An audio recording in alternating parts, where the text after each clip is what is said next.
We like old adverts. Welcome, one and all, to We Like Old Adverts. Let's face it, the best channel on the internet to bring you the good, the bad, and the ugly from advertising rotten history. If you'd like to get involved with these brilliant laughs on a regular basis, YouTube have you covered. You can subscribe, you can press the little bell to get alerts. Come and join us and tell all your friends you were here before it was cool. This episode is a very special episode as we have for your delectation our first novelist. We all want to write a novel, but Joe actually has, and really good ones as well. The Adulterants, Wild Abandon, and Submarine that was turned into a film by Richard Ayoade. He's a poet, a journalist, and a frustratingly good footballer. Honestly, it was maddening. It's Swansea's favourite son. It's Joe Dunthorne. Hello, mate. Hello, nice to see you. Yeah, you too. How's things? Yeah, good. I'm ready. Lovely. You're ready. You're primed. I like it. So, what? Do you have much of a relationship with adverts? I mean, have you ever worked on one, been in one, anything like that? Oh, never worked on one or been in one, more, sadly. But I guess like everyone who grew up when they were around, they yeah. You see them more than anything else. They end up drilled deep into your brain in a way that's disturbing and emotional. Yeah, yes, and intentional. Yeah. More than things you like. Way more. Which is horrifying, really. Yeah. This first one, it's one that we've brought for Joe to talk about with us. It definitely didn't achieve what it tried to do because there was a massive backlash against it. But hey, that's the age we live in. Let's have a quick look. Hi, hello. It's Mum. I was just calling to tell you again how proud of you I am with your new job and that. Dad's here too. Hiya. He's hurt his ankle again. You're both as clumsy as each other. Are you looking after yourself? You know how you get when you're tired. I hope you're making lots of friends. No, boys. Oh, shut up, Richard. Work hard. Well, not too hard, love. Remember, they're lucky to have you. Anyway, we've sent you a little something. It's only silly, but I know it's your favourite. Just send me a little message to let me know you're okay. I know how to do the little pictures in text now. Miss you. Miss you. For a hit of home, bring out the Branston. Hello. Hi, Mum. You can only get Branston in Yorkshire, apparently. Yeah. That London, eh? Yeah, that Japanese-owned brand Branston. Oh, it's like walking in the Dales, isn't it? I think it was originally made or produced in factories in London. I'd also argue that there's probably nowhere on earth where you have such ready access to Branston Pickle than London. Because, I mean, there's a Tesco Metro every 10 steps. So, Joe, I sent you the two adverts that we were going to do, and you said, I am infuriated and amused. I'm assuming that this was the one you were infuriated about. No, you're completely wrong. I feel really naive now because you're also going to tell me why it's controversial, but I found this advert really moving. And I think I haven't been out of the house in a while, but I was completely kind of John Lewis by this. And the only thing that that rang false with me, which now you're mentioning the fact that they're sending a jar of Branston Pickle is totally absurd. I realised that too late. But it seemed convincing to me until I saw how much Branston Pickle she put on the sandwich and the way she scoops out half a jar and kind of spreads it with the back of the spoon. Like, I found her character totally convincing until I saw the ad man's projection of how much Branston Pickle anyone would ever want. This ad man's never been to Yorkshire. We would never waste something so liberally when it could be saved for a rainy day. Come on. Rainy days. The controversy? The controversy, I think, was that it's the saccharine turn to 11, isn't it? And to be honest, there's some things I quite like the line, "They're lucky to have you." That rang true for me. Not from my mum, obviously. I've been nothing but a disappointment to her. But from me speaking to the mirror. But it plays on the anxieties that lots of parents have of their offspring and their journey, and making mates and being cack-handed in the office and all that, weird accents and things. But adverts often play on sentimentality. It's that it centers around Branston Pickle, I think, is the problem. Yeah. If it was for like a photo framing service or like lovely ale brewed in the Yorkshire Hills, people wouldn't have gagged so much. But it's Branston, it's onion and vinegar and sugar that you can only have on a cheese. What else can you use Branston for except for a cheese sandwich? Yeah. It's also the sort of faux homeliness of it as well, isn't it? Yeah. I think he's, as you say, the saccharin is turned up to 11, and it's pitched in such a way that, like, the Branston comes in a little box of straw. Like, have they pulled that out of the thatched roof of the hut they live in? Like, it's so over the top. Yeah. Like it's a Fabergé egg. There's a police siren in the background of the opening bit of it. It's like, because all that London. I think they missed the trick not having her have all of her possessions tied into a handkerchief around a stick. Like, you don't see that enough anymore. Yeah. I think Richard needs to get a grip. No, boys. It's like, all right, you concentrate on your ankle, you clumsy sod. Don't be. Yeah, why does he keep? That's a weird one. I understand the dad having regular back problems or whatever, but what was it? I want to know more about his ankle. I don't know, maybe there's a Bonjela advert sequel that we can see later on where we learn about this. He's just got the worst ankles in Yorkshire, that man. Poor fella. And we're known for very rotten ankles. And everyone knows that Branston is the cure for bad ankles. So it's a good present, really. She's got it in her genes, hasn't she? Bad ankles. Yeah. So is she going to rub the Branston on it, or do you eat it? I don't know how it works, Jim. My ankles are fine. Right. But maybe she eats it like a medicine, or maybe it is a skin on application. No one really knows until you've gone through it. Yeah. My dad is of the generation of men who think that Lucozade is medicine. I can imagine that there's a similar thing at play for Branston. I think it was only after like my 15th viewing that I realized this advert's not for me, and it's not for us, and it's not for anyone. She's only called Love, the woman in the advert. It's not anyone of Love's age. It's for the older generation. It's that perspective. It's a cute story about that year our Lauren went down to that London. She had a great time. She missed home, but I think it was Branston that brought her back. That kind of, that's who it's for. No wonder like everyone on the internet went, what is this nonsense? Yeah. Well, you say that, Joe, but we featured your very own northern mother in our last show, and all she spoke about was how much she wanted to smack Caroline Quentin. So I don't know how true any of that those stereotypes are.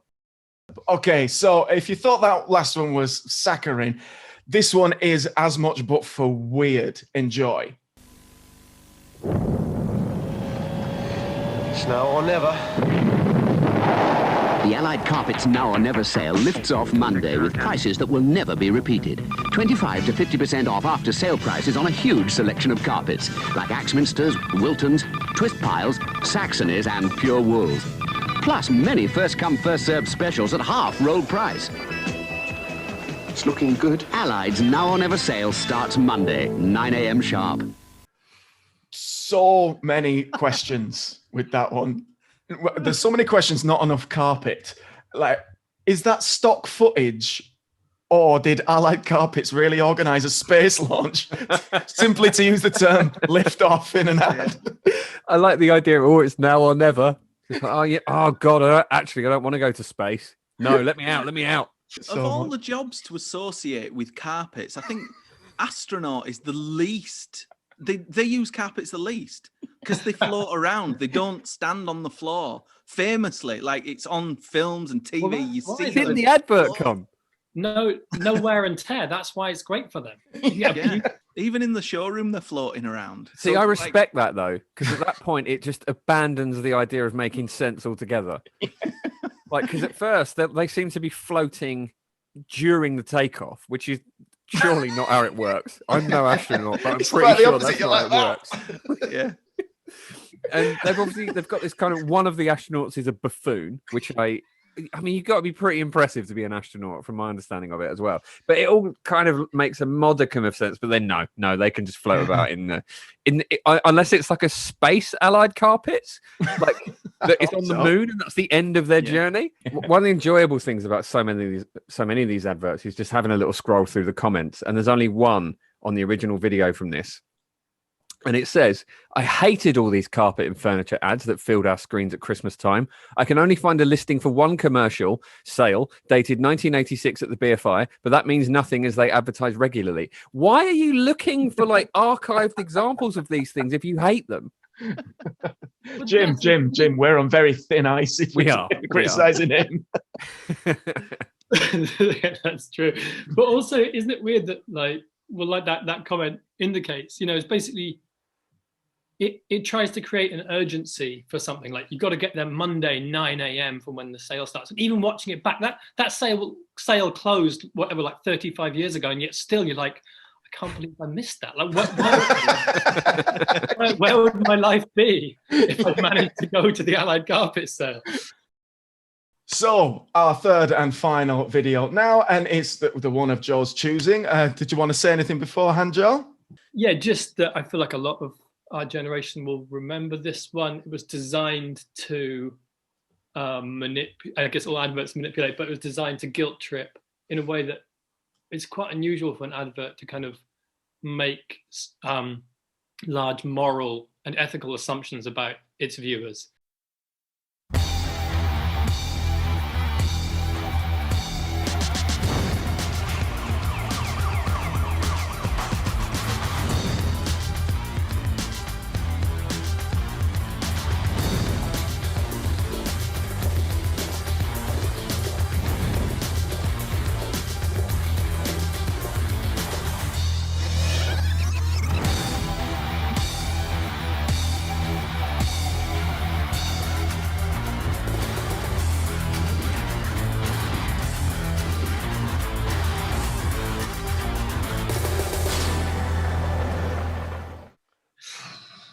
Important message, especially for 2004. Tell you what else is a crime: using copyrighted music without permission, which they did in this advert. So that's good. Is that right? Yeah, that's astonishing. So it's committing the crime it's warning us off of. That's amazing. A do as I say, not as I do kind of advert, I think. To be fair though, that music, it does put me in the mood for a mild crime spree. I mean, I feel really like pumped up and ready to go, because back then as well, 2004, stealing was your Netflix. You know, unless you were minted, you couldn't just go and have whatever you wanted unless you nicked it off the internet. And that just it's more of an advert for the thing it's telling you not to do than it is a deterrent, I think. Well, that's why it's so surprising that they use the form of a kind of David Fincher-esque, crime romp. Like, oh my God, all these crimes look amazing. I want to do them all, not just like inviting you to escalate from video piracy to car crime, as far as I can tell. Completely. It makes it feel like, I don't know, downloading A Bug's Life was actually some sort of amazing heist that you could be the star of. The early noughties were Elysian fields for illegal downloading. It was amazing. Not to condone it, but you had to be there. It was great. Then Metallica came along and ruined it for everyone. Yeah, like they do with so much. Did you see how quickly that film was downloading on a 2004 computer? Was she using Deep Blue? That was amazing. Well, I think what she was going to discover, as we all did, that when the film downloaded, it wasn't Fight Club or whatever she hoped. It was like a 2-minute clip of like a Laurel and Hardy, but really low res, like something completely disappointing. It was often the case. Or maybe it was that advert back again. It's just some kind of Quaker Oats effect. Yeah. The guy who steals the handbag looks so cool, right? Like he's a spy picking up some microfilm from another spy. It's so appealing. I want to be that guy. Presumably some people who have actually stolen the car have also watched that advert and felt quite alienated by the assumption. When will the criminals finally be represented in media? That's right. What's the girl's story I wanted to talk about? Like, she's sitting in front of a PC. illegally downloading a film. I mean, given that it was 2004, I'll bet it was The Passion of the Christ. What 14-year-old wouldn't want to watch that?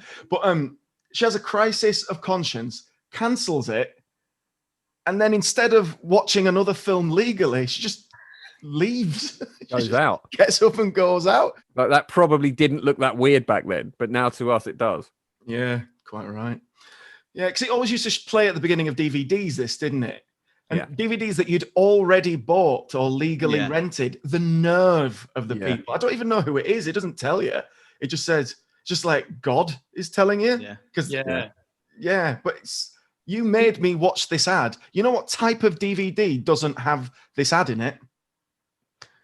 Illegal ones. Stolen one. Because there have been many guilt trip adverts, as you described it earlier on, Joe, that have kind of, I mean, there's like home taping is killing music and don't copy that floppy. And I liked, you can click, but you can't hide. Yes, you can. Yeah, you absolutely can. By definition, barely anyone was prosecuted for illegal downloads. You know, you said about who's guilt tripping us. You know, it's a combination of the American film industry and some advertising executives, and I just don't see them as arbiters of moral excellence. You know, exactly. Yes. If I could trust anyone to tell me, they're probably the last people I would want to trust the judges.